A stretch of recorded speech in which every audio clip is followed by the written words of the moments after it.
Hey everybody, this is Thomas from Max Charisma. Welcome back to my series of quick guides on Roblox Studio game design.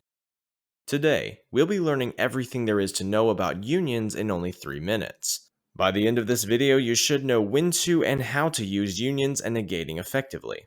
Let's get started. Let's start with these two blocks here.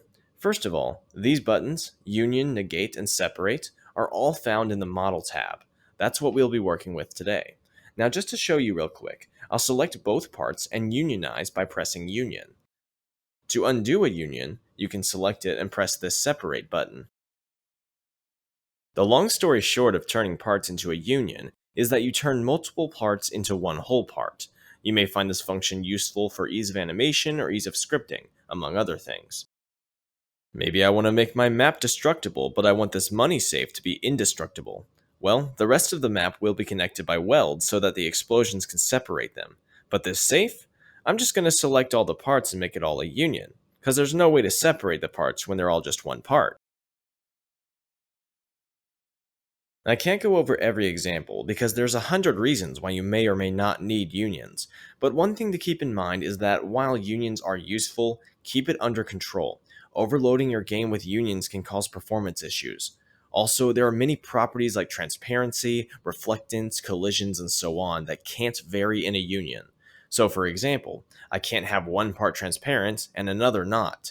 When I unionize it, it'll force them to be the same transparency. This is just another reason why you need to make sure you're not dependent on unions all the time. Now, here's the more popular use of unions, the negate function. Once again, I'm going to use two parts for example. This one on the left, I'm going to select it and press negate. Now you can see we've turned it into a negative part. Heads up, just like unionizing, you can undo this by selecting it and pressing separate.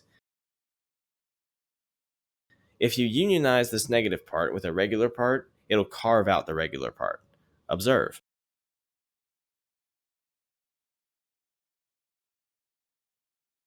See how when I unionized them, the negative part deleted what it was touching? This can be incredibly useful for designing complex things. I use it all the time for making domes. I'll show you how I do that. Just take a sphere, add a part like this to cut it in half, turn it into a negative part, and then union. Now you have a half sphere. Let's make it a dome by adding another negative part. We'll put a smaller sphere inside it, negate again, and union. As you can see, we have a hollow dome now. I may also use negating to make neat little cutouts when I want to add a fancy design to something like this. Now I want to give you another warning about using negating, and I spoke about this in my circle building tutorial. Really large negative parts can have some pretty bad collision issues, so I would recommend watching my circle tutorial to learn how to make holes in circles without using unions. It's really useful to know how to use both methods.